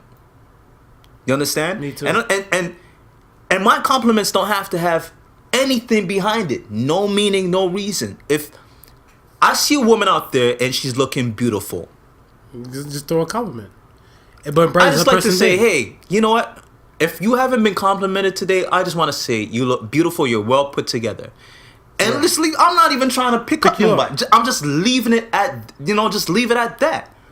But now in this day and age, women are becoming so defensive. And I'm not saying all women, but some women are becoming so defensive that automatically they assume that you're trying to pick them up or something. True, but I feel like a lot of times and stuff, whatever, too, like we're in a situation where a lot of, let's say if we're looking at women and stuff, man talking to women and everything, it feels that I heard a woman tell me and stuff, and I'm like, oh, it's cool. It's all good. I love you for that, whatever. And she's like, she's afraid when a man tells her that he loves her because he wants something and stuff, whatever. Okay. So I'm like, I think that's the demographic of men you've probably dated or seen before, right? Mm-hmm. Not really anybody else. But I mean, to each his own and stuff, because if you're walking the world and stuff, is that what happens to you? I feel like it's still kind of sad. A small conversation between like the opposite sex shouldn't really evolve into anything unless a person makes their goal or their aim crystal clear. Right. So if I just say, love your perfume, you don't know what my aim is. Now, if my aim is, if I come at you and stuff, is like, hey, do you have a boyfriend? I would love to take you out for a dinner or something like that, whatever. Then you know what my aim is. Yes. But you can't just judge and stuff from like a thing that I'm trying to give you a compliment into. Yeah, whatever. We're just trying to throw you a basic compliment. That's it, whatever. And that's the reason why I think like I heard women tell me and stuff like men are so oblivious, because if somebody says your cologne smells nice, I'm not taking it. You trying to pick me up? Yeah, my cologne just smells nice. You could never take an L when you're smelling like Chanel. That's my slogan. There you go. Chanel, y'all gonna have to pay us for that though. But that's what I'm saying. I look at it like say so the Suns, but I look at it stuff as that. When it comes down to it, a compliment is just a compliment. But people are just kind of going extra deep and stuff into this thing and stuff, whatever, right? Like if you're like, hey, can I talk to you? Or like, hey, how you doing? One woman told me a dude made eye contact with her when she's with her husband, right? Yeah. Just made eye contact. It was a public place. Yeah. And he gave her like a head nod. They made eye contact. He just gave her like a head nod and stuff. You know the black head nod, like, sup? Yeah. Right? Yeah. She spazzed out. She's like, can you believe this bastard? He tried to pick me up while I was with my man. I'm like, well, all he did was just give you a head nod. But he looked me in my eye. You know that look. I'm like, what the fuck? What the fuck? Oh my gosh. What? Oh my gosh. I'm gonna have to walk around bird boxing this bitch. I told you, yeah, pretty much. You keep your bird box blind. Hold your wife's hand. Just run through with life, man. Just like, yo, honey. It's all on you, man. God's plan. Let's hopefully make it without me falling. Because I thought it was proper manners. Yeah. You make eye contact with the person. You acknowledge the person. And then you just keep it moving. Yeah. But she took it as like he's trying to pick her up. But you know what? You know what the funny thing about it is? What's up? He might have thought that he knew her. That's what I'm saying. But it got blown out of proportion. And the fact that she's staring back at him was acknowledgement to him that, oh, we do not know each other. So rather than me to make a scene in front of your husband, I'm going to just give you a head nod as an acknowledgement. Yeah, so I don't know. I'm kind of scared out here. It's wild, it's rough out here being a man. It's wild, bro. It's rough out here being a Now man. if you afraid to hold the door open. I mean, and then you don't hold the door open. You're not a gentleman. Yeah, you're not a gentleman, and if you hold the door open and stuff like that, whatever, you're stepping in the way of a person's independency. Oh, you don't think I can get the door myself? Like, whoa, no, boo. And I wasn't in a situation. I'm not trying to say that. I'm not trying to imply that. I know you're jumped fully in and stuff capable. when I held the door and stuff, and some woman looked at me like that. What else? She's like, I could have got the door myself. I'm like, if my mother was here and I didn't hold the door for you, she might slap me in the back of my head. So that's how I operate in life. And then she just kind of shut her mouth and stuff for that. I had to hone it back into my mom. Yeah. And then that's when she's like, okay. And she let it go. Yeah. So I was like, you know what? After she walked through, I kind of just chilled back and just let her walk up to a point where we're not going to catch up with each other and see each other for the rest of our lives, hopefully. Yeah. But I mean, that's it, man. It's rough out here, man. Yeah, that's what I'm saying, man. And it's again, I mean, as a dude, a single dude, and you see somebody you like, what is now the appropriate way to approach a woman without first offending her, but secondly still letting her know that you kind of see her from afar and you'd like to get to know her. You need to pray your Tinder is on and her Tinder is on, and pray sure that you hone down the damn kilometers and stuff, how close you guys are, and just drop her a line and stuff, whatever, and be like, hey, I seen you from afar. No. Just, hey, if you drop too many Y's and stuff, it's a problem. Yeah, it goes into a different thing. Like, hey, be like, what's up? Hey, with 2 Y's, be like, how you doing? I'm interested. And all that type of extra jazz. So I'm not too sure what I'm like. Yo, I'm scared, man. I'm scared. Salute to all the single dudes out here still picking up women in these streets, man, or picking up people in these streets in general, whatever. Yeah, because people get offended. Well, first of all, if you're still picking up women in the streets, you're behind times because it's all being done on the internet now. Yeah, I think that's killing the people aspect of communication. That is killing. You know what? That might be part of the problem because we're not communicating on a face-to-face level. So a lot of these nowadays women, they're not used to that. No, that's what I'm afraid of. I'm afraid that the people aspect and stuff, whatever, the dynamic and stuff of that is gone. So I think that's what sucks and stuff, whatever, where I guess the whole approach and the whole thing. So you got to have a straight type of gimmick and hook, line, and center on to scooping a person online. Like, let me see. If I was to pick up a woman online and stuff with her on the Tinder and all the plenty of fishes and all that type of stuff, whatever, you got to go with a game strategy, man.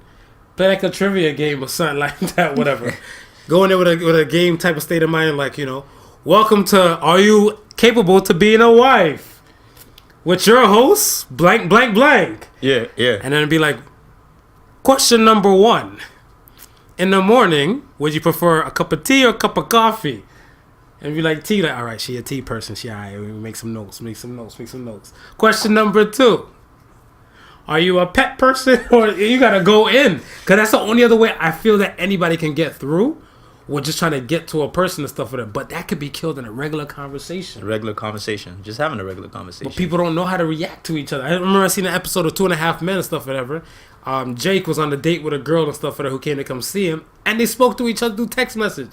Not a single word was uttered out of their mouth, but just laughter. Yeah. So I'm saying, like, as human beings and stuff, whatever, we got to this point in life where this is what we're doing. That also reminds me of Raj on Big Bang Theory. Oh, he couldn't talk to women unless he got a little alcohol. He got a little liquor, a little truth serum in the system. A little truth serum, but after he was dating this one girl. And they be sitting at the dining room table with their phones in hand and they talking to each other through text. Yeah, man, that's crucial, man. Hopefully it doesn't get that bad and stuff, but hopefully we can find a way to kind of correct this. We come with a happy medium. What's going on nowadays? I think, because we were at an extreme at one end, and I say now. that I wouldn't call it an extreme towards the other end, but it's at the other end, and it's probably gonna take maybe, us learning how sensitivity works, dealing with this new line of thinking for men, taking away out what can be considered as sexist, or the toxicity. Removing that, and once that is removed, then there might be some sort of balance that comes back, that sits in the middle where you're no longer offensive, right. But at the same time you can approach somebody and not have them take it as an offense. Fair. I see that. All right, so moving along, man. Let's talk about some real shit this week. Embracing your age, man. So I seen some things and stuff, whatever. I was looking at some stuff from like I want to say Reddit, CNN, a kind of combination of things and stuff, whatever. And it got me thinking of some stuff, whatever, right? Yeah. They're saying that studies show that young people are doing a lot of things that older people are supposed to be doing to help keep in their age, which doesn't make sense to me in their early 20s. I guess they're doing things and stuff like in the 40s. Prime example and stuff, whatever, I guess. Young guys taking Viagra? Boom. Boom goes the dynamite. There you go.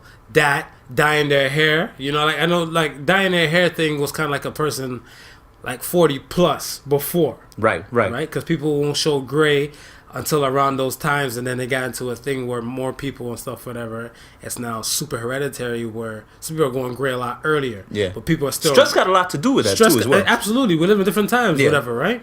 We live in way different times and stuff, whatever. So, I mean, the stress level of, like, your grandmother might be different from the stress level of you. Right. And the dyeing their hairs, dudes are popping Viagras and stuff. You're in your early 20s, you popping Viagras, man. I'm like, yo, what's going to happen when you're, like, in your 40s or 50s and stuff, whatever. You know what I'm saying? Yeah. Yo, it ain't working no more. But, that's what I'm saying. Like, how are you embracing your age? You know what? It's I'm gonna give you 2 parts of it. You popping Viagra? Not yet. Okay, that's what's up. My soldier's still standing on its own. Oh, well, that's good. So you're not popping Viagra, but you're forgetting Justin Timberlake and friggin' Robin Thicke, though, right? Okay, all right. Moving forward. Out of the 2, I'd rather be forgetting Justin Timberlake. So and for real, your dick working, yeah. From your brain working, TikTok. As long as I can remember wifey and her name, I'm good. Okay. I'll be good in those regards.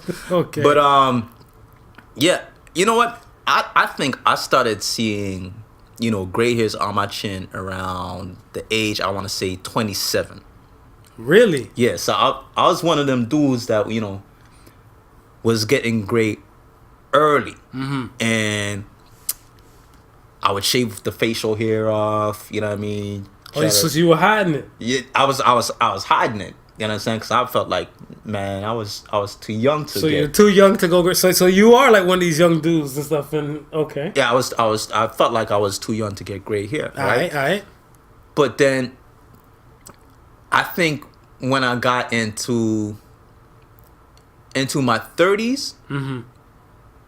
and I started realizing, listen, I'm gonna get these gray hairs regardless. Absolutely. More of them are gonna start to come. This is gonna come to a point where I cannot hide these things. Right.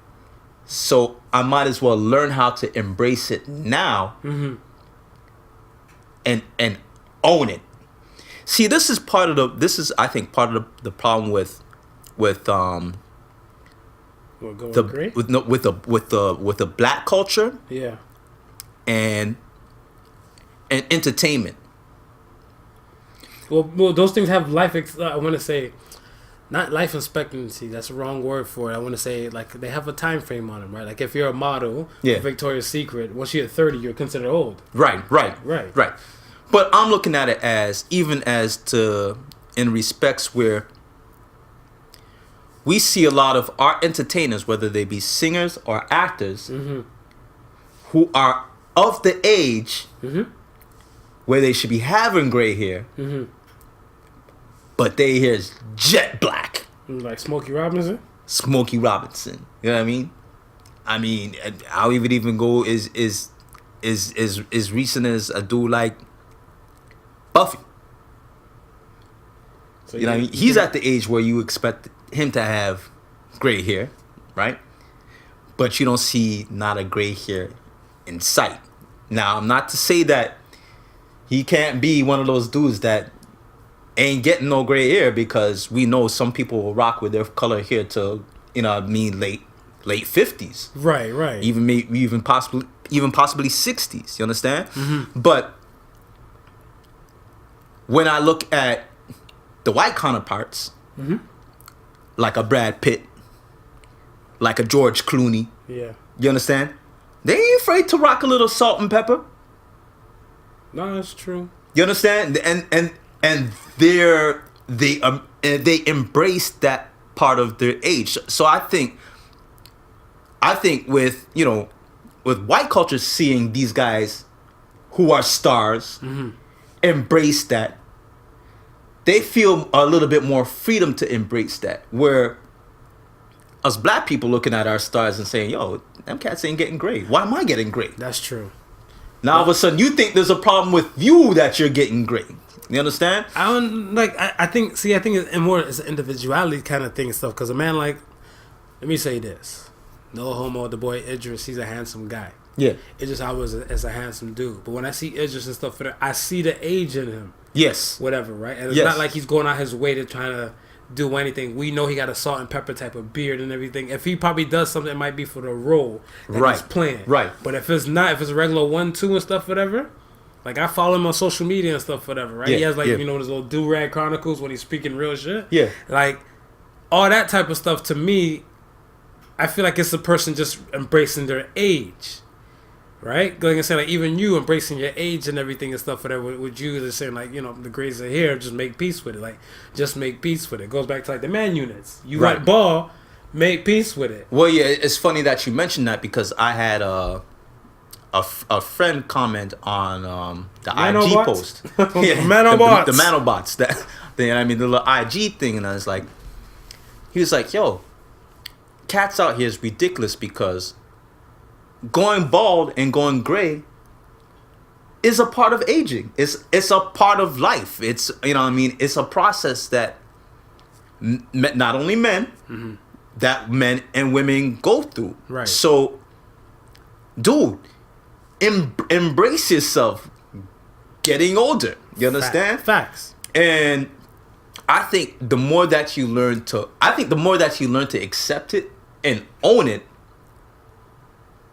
the better you feel about it, and then that reflects. Because I be the salt and pepper model, bro, and I have people telling me, yo, I've never seen somebody look good in the salt and pepper look the way you look. And I be like, yeah, damn right, this is me. This is me. You understand? So okay. So you're going gray. So you got salt and pepper in your beard. Yeah. You got grays in the hair and stuff. Yeah. Up top and stuff, whatever. I got some up top. What about down there, man? Well, I'm pretty sure it's reaching, but I'll be manscaping lately. So. Oh, okay. So you dodging the gray. I'm about to say, I was like, yo, I might feel like, I don't know, like right now I got like maybe 2 or 3 strands, what I call them the Shine and Silver crew in my head, whatever. Yeah. I got a few that pop up in the beard and stuff, whatever, like when it grows out, because I rock a goatee most of the time, right? Right. And it doesn't show my goatee and stuff, whatever. But I want to say, like, if I grow the beard out and stuff, whatever, I see them come out and stuff a lot more. But I'm just like, I'm happy with it in the face, in the facial hair, and in the hair to hair. Because, like this, one of my goals and stuff is that to be that grandfather with the gray waves. You know? Yeah, So yeah. if I have like, you know, like cotton ball white type of hair stuff, whatever, and like the 360s is flowing and stuff, whatever. Yeah. Then I'm with that.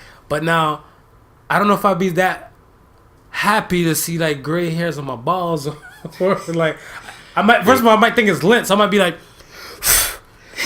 you know. Because you can't just swing right away. You got to make sure, you know, you try something in a non-violent manner possible until you see it. Wherever you got hair on your body, there's a chance of it going gray. The Silver Fox crew. All right, man. We into that point, whatever. You know, the questions and stuff, whatever. The week, question of the week and stuff, whatever. To spark the most chit chat and debate and heated discussion is, what do you consider cheating? And this is a hot button topic and stuff, especially I guess leading up to the whole Valentine's Day shebang and stuff as well, right? So I'm gonna ask you first before I go in on my side and stuff, whatever. What do you consider cheating? I think what I would consider that is developing any sort of bond with somebody other than Your significant other? your significant other. So if you're keeping on, let's say, a conversation with maybe a coworker or somebody that you may have known in the past, that conversation itself, if you're finding yourself getting attached to it to the point where you always want to keep that conversation going, Right. but you don't want nobody else to know about this conversation going, that is a form of cheating. And I see that. not because you're not looking for it to go anything further or past that. But you just want to keep it in between you two? The fact that you want to just try and keep it in between you two, Yeah. I would consider that. So from that level and then going up from that level, I would consider. That would be my consideration. Gotcha. Once you can't tell your wife about the conversation with so and so that you've had, you feel that you've got to keep that secret. That's true.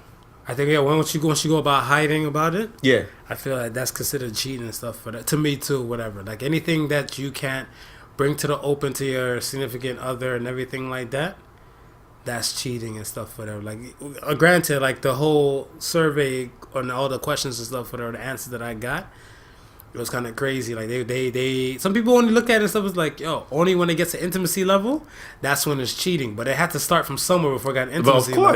Of course, you got it has to develop from somewhere before it gets to intimacy level.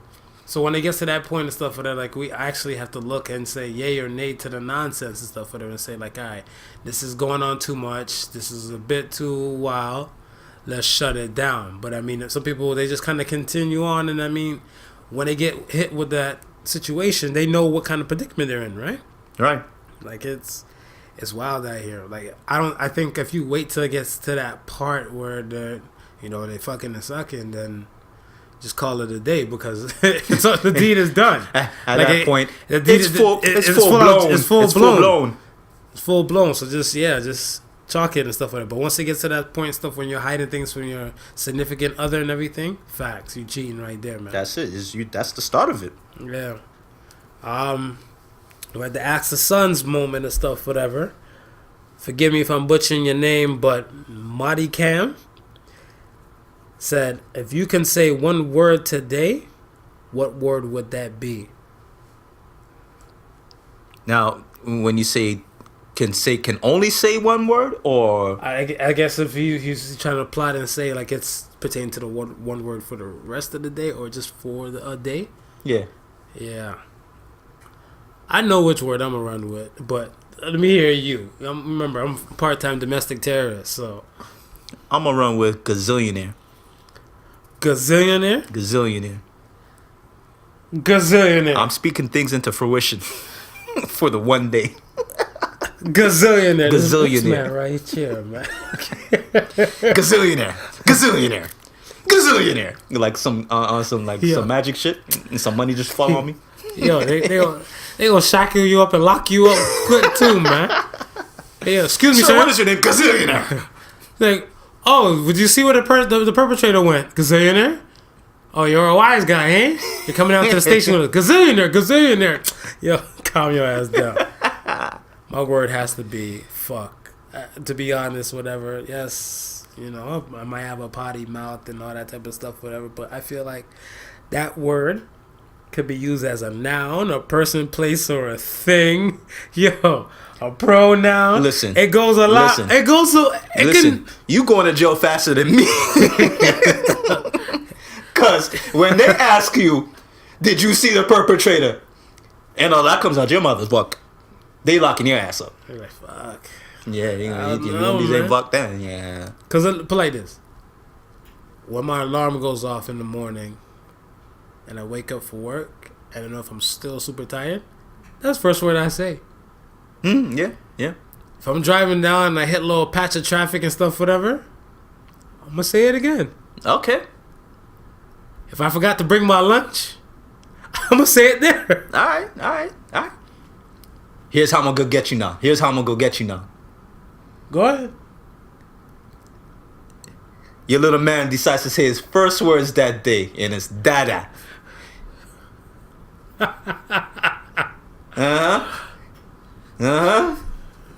Cause you know if he can repeat dada,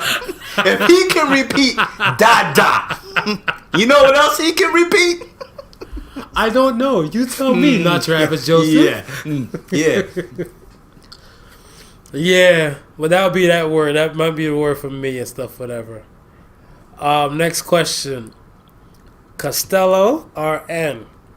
She said, how far is too far with holding a dude down when you're in love?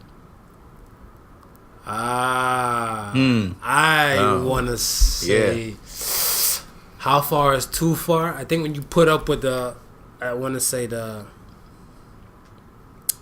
it depends what you want as a person, to be honest. Like, if you want a happy relationship and stuff, whatever, and you want your man to be kind of strong and independent, all that type of stuff. If he's leaning on you too much to fit all the bills, and he's not showing no attempt, like, you didn't offer to say, I'm going to make you a stay-at-home husband, a house husband and stuff like that, whatever. Right. And you go to work every day, you come in and you see him just kind of kicked up with Dorito crumbs on his wife beater and everything. It's a problem. You went too far with that. Yeah. You went too far with that. Or if you told him stuff like your deal breaker is cheating and beating, and he is doing the cheating and beating, and you still got him sitting on the throne as king in your house, you went too far. Yeah. I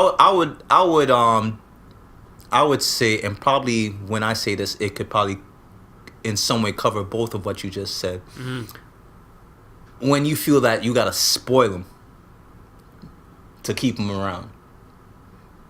So again, to keep him, I like being spoiled, though. No, but when I say spoil, I mean just like what you're saying, like, oh, you don't have to work. I'm gonna go in and make this money for the both of us. Right.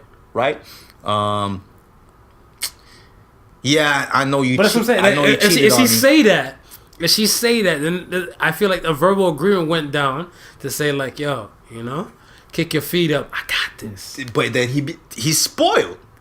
Cause now if you try to say after a year of that and say, listen, I can't handle all the bills by myself. Mm-hmm.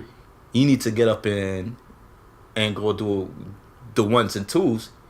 You be like, hell no, I ain't got to do the ones and twos no more. Matter of fact, I'm gonna get up here and go find somebody else who gonna spoil me. Yeah, that's true. People get complacent. And especially if you're gonna allow them to be complacent, then you're spoiling them. Yeah, give them an inch and they'll take them out, right? Give them an inch and they take them out. You know what I mean? It's the same thing to go with if you up and about saying, yo, I'm gonna leave dude's ass if he cheating, this, that, and the third. Not to say that dudes can't make mistakes and grow up from the mistakes. Absolutely. And become a better person or a better man. Mm-hmm. But if he ain't learning from his mistakes and he keeps doing that and you keep putting up with that, you have now spoiled him into thinking that he can do whatever he wants. That's true. And ain't nothing gonna come from it. Yeah, I see that. You understand? So I would say anything but trying to spoil him. Give him the all. I wouldn't say just getting. You can still spoil me, but I mean, it's not. Don't let it be. I guess like every occurrence thing. Take me on a little. Splurge on me a little bit. Whatever. Don't you? You don't like to feel special, man. I like this. I like to feel special. Your woman comes to you and says, "You know what, babe? Kids are going here. Yeah. We'll go. I don't know, to the falls for 3 days. I got this." And everything and stuff. You go there. She got the room set up for like some kind of like extravaganza, like candle lit entry to walk in, and she probably do it on the rose with the rose petals and put it on the bed, whatever. Let me suck that dick all on the bed, and then you're looking like, oh, babe. You shouldn't have. Granted, though, even though you took that long little distance and stuff, whatever, you better not be going to doing 3 positions and call it a day. You better throw in your back and blow that back out or something like that. Yeah. We work the trip. Yeah. Because if you're doing that, we should stay your ass home and save your money. But okay, but that type of spoiling, I can appreciate, but I know that's not gonna be a every weekend thing or an everyday thing where I get used to it and start expecting it. Oh wow! Oh, okay. I see. You see where I'm going with that? I see. Where I started, how come we ain't going falls this weekend? Yeah, because I didn't make. No, you better go out and make that money. Yeah. I was planning on going to the casino after the 1s and 2s. Yikes! Gotcha. Next question comes from Chicken and Waffles 44. Does a person's past body count matter in a new relationship? To me, it doesn't. To me, it doesn't. As long as you protect yourself, you did it right and stuff, whatever. Because I feel like, at least if you come with some kind of experience, I hope that you come with some kind of experience to the game. Yeah. That I want to say things are kind of like self-explanatory and stuff, whatever. And you may not have learned the 1s and 2s by just being with 1 or 2 people. You might have learned it from like your 6th person at the bat, and I might be number 7.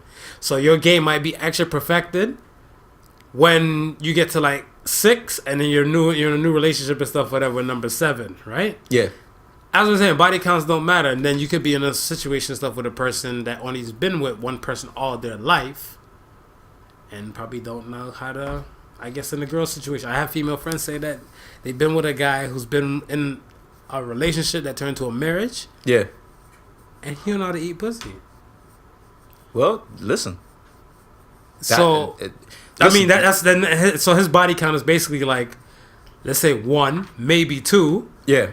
He has no experience and stuff for them. So she kind of released him back into the wild. Like, this is something she's not going to keep. Well, here's the thing, right? Mm-hmm. Men say that, well, not men say, men will tell you that they don't want a hoe for a housewife, right? True. And in the same token, though, they don't want no starfish in the bed. Exactly. That's what I'm saying. Give me a balance. So at some point, there's got to be, some form of balance. And then you also got to think of, listen, Sheena might had 20, 30, 40 odd partners in the past. Right.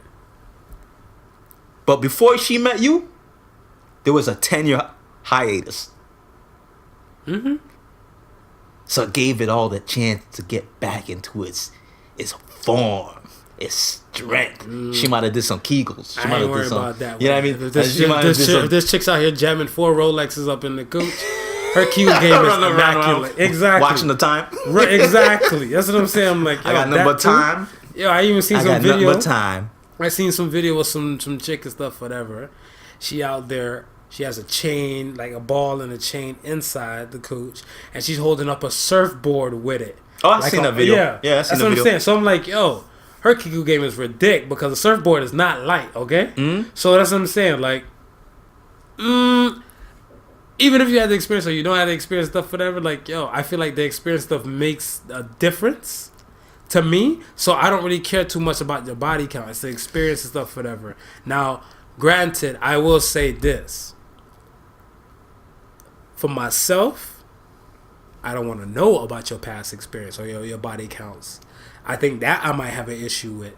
So if I'm in a new relationship and stuff, and then you tell me like, oh, I just want to let it be known that my ex-boyfriend and I, we kind of have a sex tape on Pornhub. I've been like, yeah, it's gonna hurt for me to say this. It's coming from the heart. Yeah, you gotta go, boo. Yeah, anytime there's a tape floating out that your mans might see. Yeah, that like, yo, your girl look kind of familiar, bro. Yo, some guy's like, yo, I stroked off to that like a few days ago, right? Yo, she got some mad skills, DSL. Listen, man. That I'm saying I'm not trying to. It's not a question I'm asking, so you don't need to divulge that information. I just need to know that. So body counts don't matter to you either. Nah, it doesn't matter to me. It doesn't matter, man. And you know what? If you only had like 1 or 2 experiences, or even no experiences, you came to me like Mary, I can teach you a few things. I don't mind being the instructor and helping you get some game on. You know what I mean? If it doesn't last with me, at least you can leave with some knowledge to bring on to somebody else. A mind is like a parachute. Works better when it's open. But there you go. If you don't have an open mind and stuff to it, whatever, you really gonna take the lesson, right? Because think about it. You think about how many dudes and stuff that are out here probably saying they're not eating no pussy, right? Right. And those dudes and stuff that they go to those lengths and strides and stuff that they're saying like, oh, that's not them. They're not about that life and etc. and everything like that. Now, if you look at it from a chick's point of view, he already has this kind of roadblock in his head that he ain't trying to get better. Or you're not trying to be proactive and everything and stuff like whatever. You're not willing to scoop a person like that. So if you flip it to back to the other way and stuff, whatever. If you're a dude picking up a chick and she's like giving head as nasty, or giving head as beneath her and everything like that, whatever. Then what? Then what? Yeah. You're not getting anywhere. I feel like an individual, just open-minded individual stuff, whatever, and they're looking to like make the best of like whatever situation that they're in or relationship that they're in and stuff, whatever. That speaks about bounds and stuff better to me. It gotta be relationship dependent. You know what I mean? And the hell does that mean? Well, when I say relationship dependent, how open are you going to be with your partner? You know what I mean? Just like how you say. Oh, you mean like communication aspect? Yeah. Communication, yeah. Of course. Communication compromise is the key, though, right? Because, I mean, there might be some things you might be comfortable with and the person may not be comfortable with, whatever, but it takes that communication and conversation. I want to say prior, not during. Because I think during might cause a problem and stuff right there. During's definitely going to get all the information. Yeah, get the information and stuff from the get-go. From the get. That's it from this side, man. You got anything else? Nah, man. I think I'm good. I think I would like to. We got a new segment that we gonna throw in, because every now and then we drop these little quotable gems that make you think, that get you motivated, that may start you off and keep you going throughout the day. And so I think, whenever we come up with something like that, we're going to post it online. Mm-hmm. And, 1 or 2 maybe per week. Let it rock with y'all. And open up a segment called So Say the Sons. Cool. Yeah, cool? Fair. All right. So, the one I had this week that I thought about, and I posted with the So Say at the Podical Sons, just so y'all know when it's floating around, it didn't come from anybody else but us, because we got a lot of meme stealers out there and a lot of quote stealers out there. So that's true. No one wants to give the credit, right? No one want to give no credit for anything that's being said. So that's how we're trying to avoid all of this, right? So the first one I came up with is, if you're always sitting down with talkers, you'll never stand up with doers. Right. That's facts. Ass facts. You understand? So say the Sons? So say the Sons. All right. Well, I think that's about it. That's it, man. Thank you for listening to the Podical Sons. Remember, the difference between stupidity and genius is that genius has its limits. Peace and love. Peace. The Podical Sons with not your average Joseph and Sofa King Marvelous.